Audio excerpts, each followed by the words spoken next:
Imagine you are standing in a courtroom. The prosecution does not call a single witness.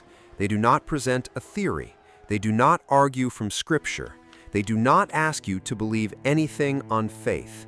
Instead, they walk up to the bench and they place a single document on the table, a business report, written in 1703 by a man whose only job was to make money.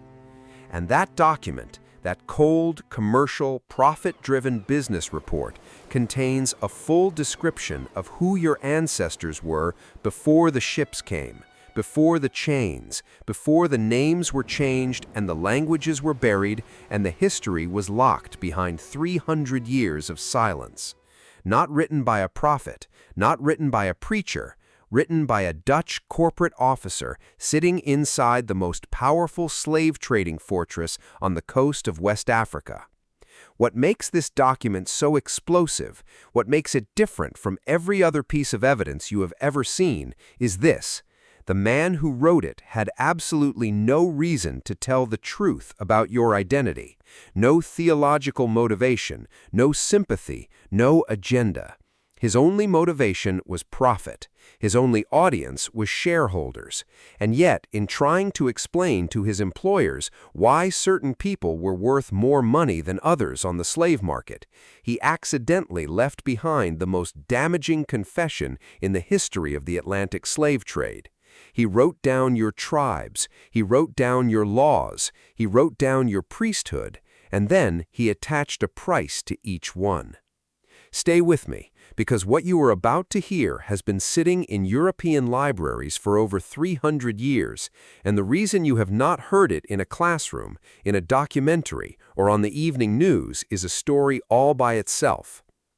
Now, most people have never heard of the Dutch West India Company, and if you have not, that is exactly the problem.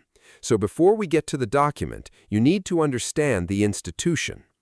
Elmina Castle sits on the coast of present-day Ghana in West Africa. If you look at it today, it looks like something out of a European fairy tale: white stone walls, towers, an ocean view that would be beautiful if you did not know what happened there. It was built by the Portuguese in 1482, making it the oldest European building in sub-Saharan Africa. When the Dutch seized it in 1637, they did not just take a building, they took a system. The Dutch West India Company, known by its Dutch initials WIC, was not a government, it was a corporation.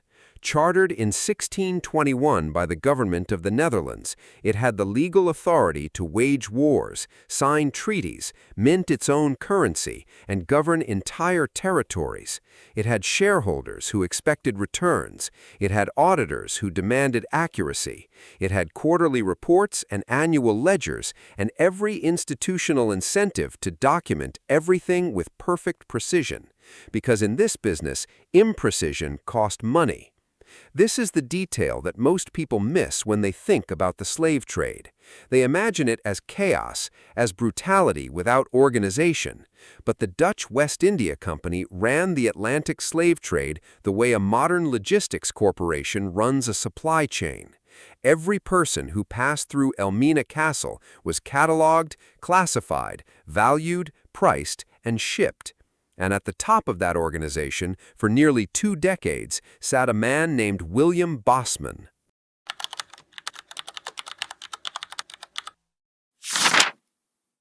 Bosman arrived on the Gold Coast in the 1680s.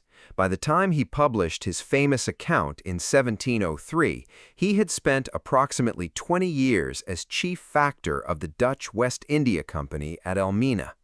That title, chief factor, meant he was the senior corporate officer on the ground, the man responsible for operations, the man who had to answer to Amsterdam for every decision made on that coast. He was not a traveler writing adventure stories. He was not a missionary writing conversion reports.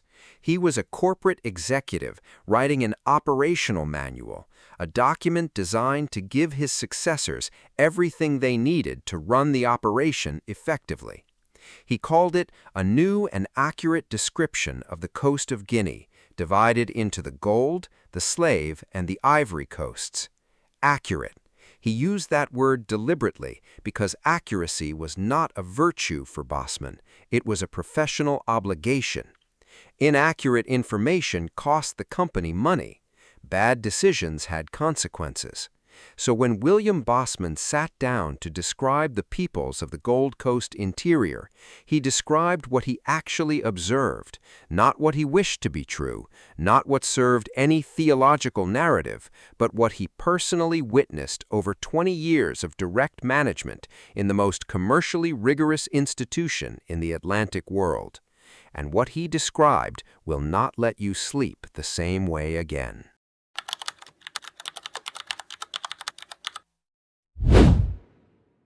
The first thing Bosman documented was a day of rest, not as a religious observation, as an operational obstacle.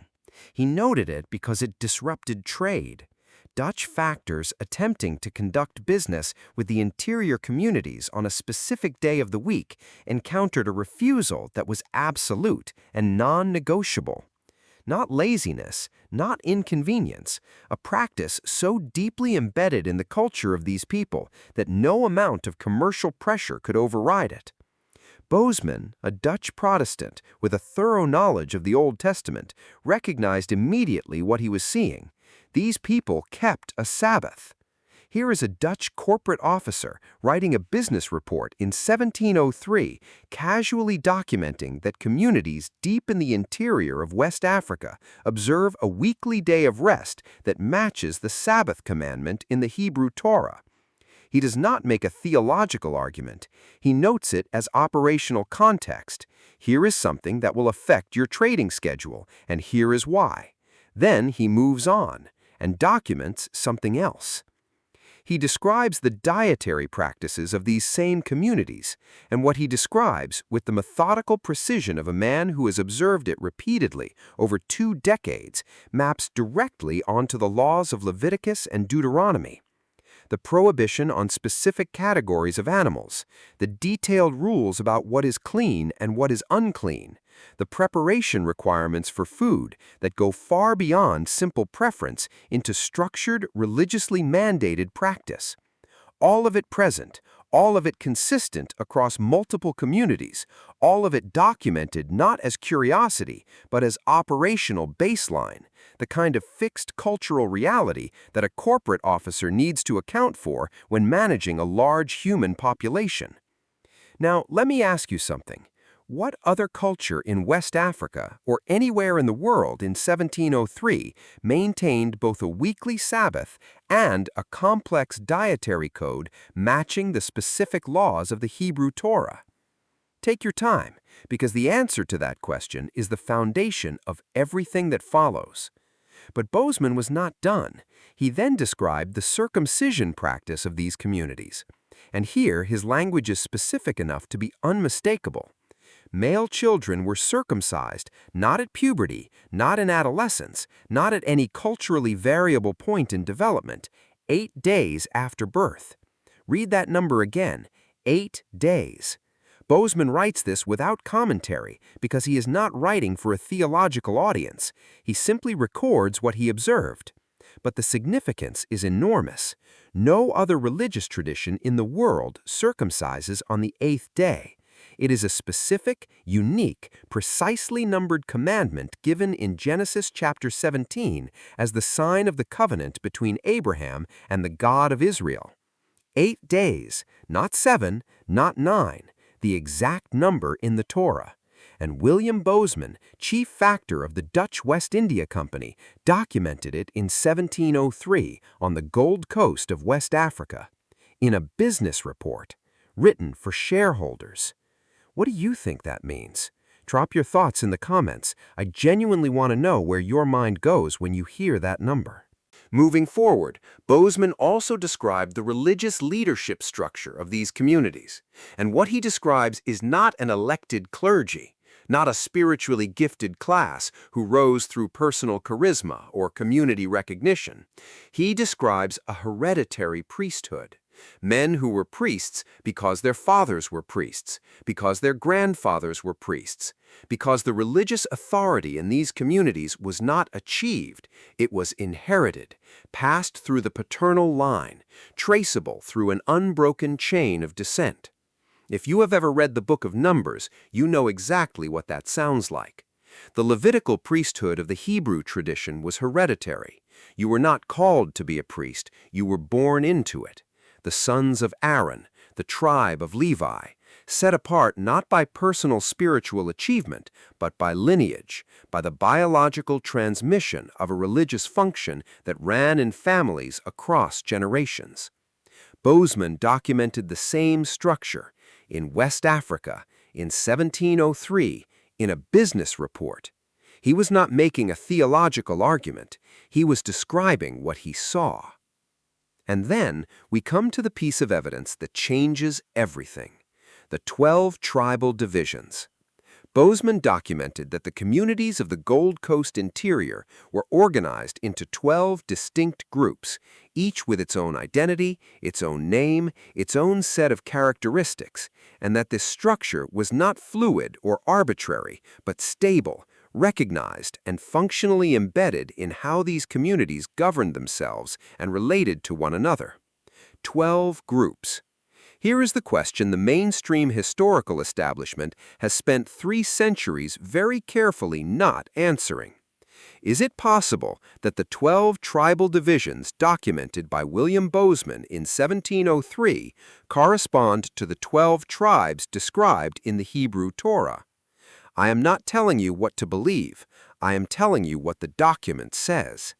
A Dutch corporate officer with no theological agenda, writing a business report for shareholders in Amsterdam, documented a Sabbath, dietary laws, 8th-day circumcision, a hereditary priesthood, and 12 tribal divisions, all of which appear in the Hebrew Torah as markers of the covenant people. That is what the document says. What you do with that information is between you and your own conscience.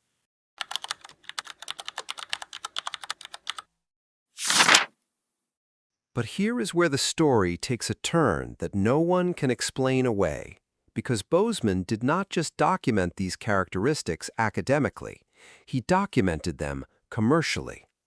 The Dutch West India Company had a pricing structure at Elmina Castle, and that pricing structure was not uniform. Not every person who passed through the door of no return was valued at the same price.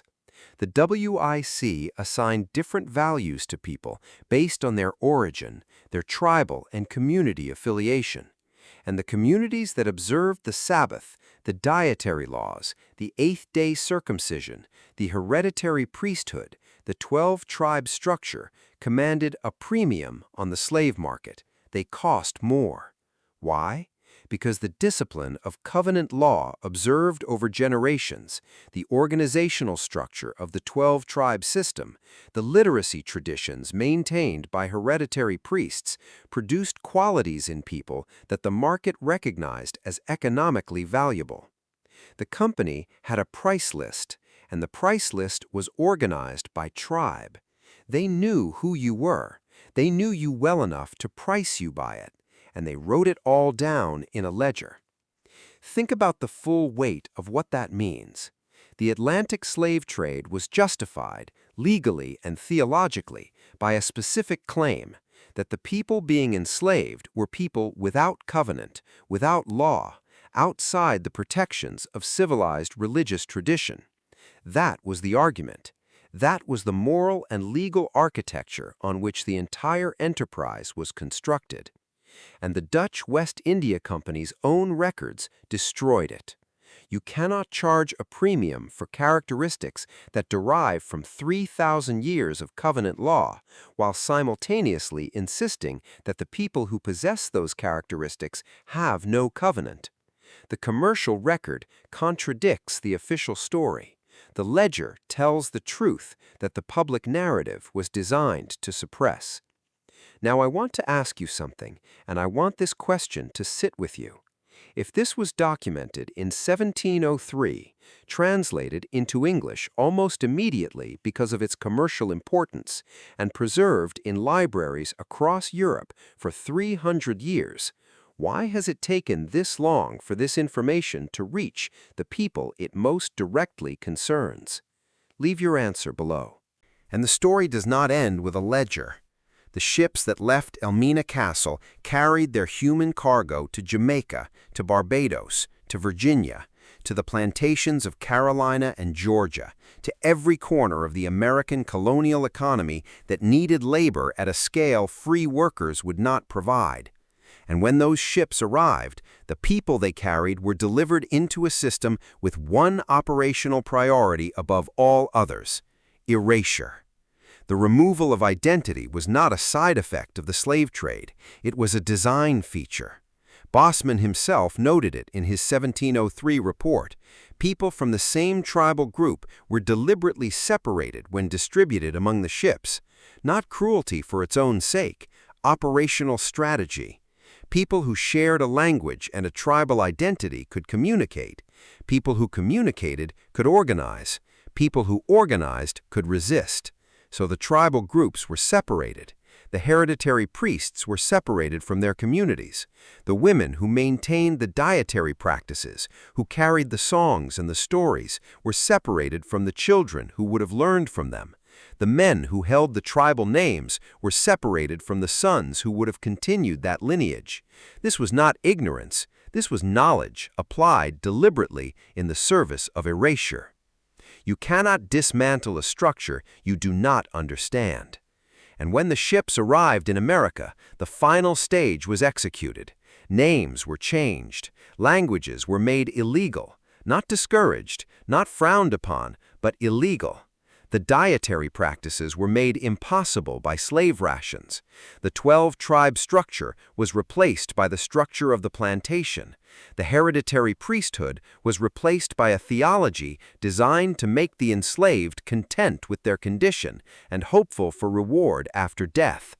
Every external marker of the identity Bosman documented in 1703 was methodically targeted and destroyed. How is it possible that a corporation in 1703 had more documentation of your ancestral identity than you were allowed to have of yourself in America for the next 250 years? Think about that. And then think about who decided that should be the case.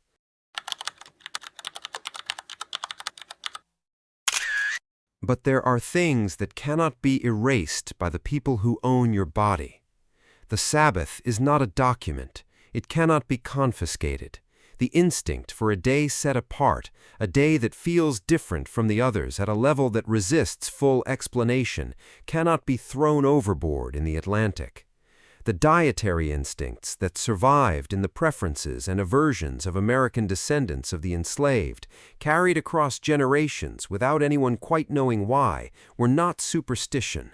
They were memory operating below the threshold of conscious recollection, ancient information encoded not in paper, but in the lived habits of people who kept the practices without being able to name their origin. The organizational capacity, the discipline, the literacy drive, the legal sophistication, the extraordinary ability to build institutions and articulate arguments that changed the legal structure of the most powerful nation on earth was not produced by 100 years of American experience. It was 3,000 years deep before the first ship left Elmina. It survived because that is what covenants do. They survived the loss of the land. They survived the diaspora. They survived centuries in every nation that tried to absorb or erase the people who carried them, and they survived the Atlantic crossing. William Bosman died in 1905, 2 years after his book was published. He did not live to see the full implications of what he had documented.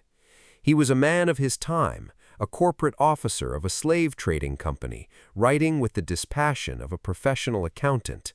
No evident regret, no moral discomfort, no awareness that the operational report he was writing would one day be cited as evidence in the longest-running identity dispute in the history of the Western world.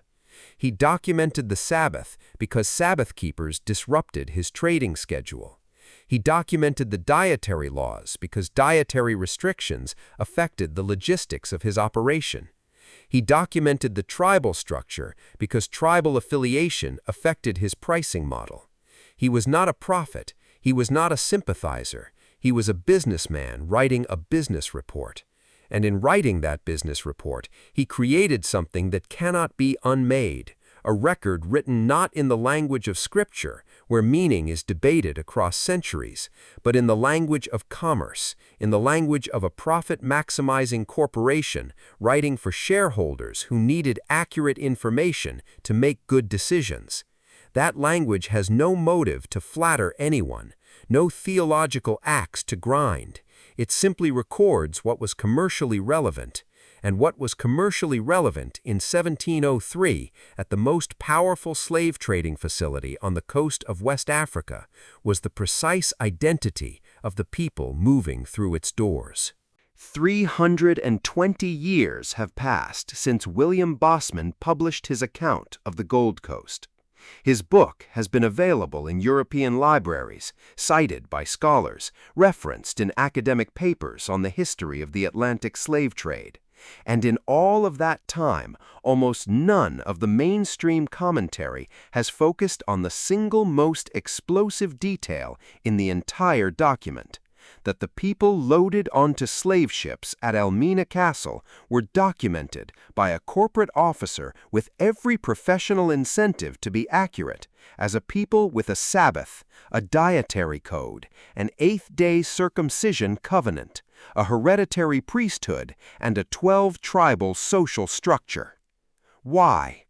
I am not asking rhetorically. I am asking you to think carefully about who benefits from a 300-year gap between the publication of that document and its reaching the people it most directly describes. The information was never hidden. The book was published. The translation was immediate. The text has been sitting on shelves. But the interpretation, the connection between what Bosman documented and who your ancestors were, was never taught in the schools that American descendants of enslaved Africans attended. And that gap, that specific, targeted 300-year gap, is not an accident of history. It is the final stage of the erasure. The Dutch West India Company had a price list, and the price list was organized by tribe. They knew who you were before the chains. They documented it before the ships. They wrote it in a ledger, assigned a value to it, and then spent the next 3 centuries hoping you would never find the entry. The entry exists. The 1703 document exists. William Bosman's A New and Accurate Description of the Coast of Guinea is a real text in real libraries, digitized and available to anyone who looks. The Sabbath is in it.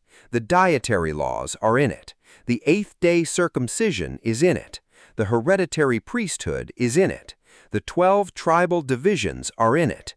And the price differential, the commercial acknowledgement that the people carrying these characteristics were worth more on the slave market because of those characteristics, that is in the operational records of Elmina Castle.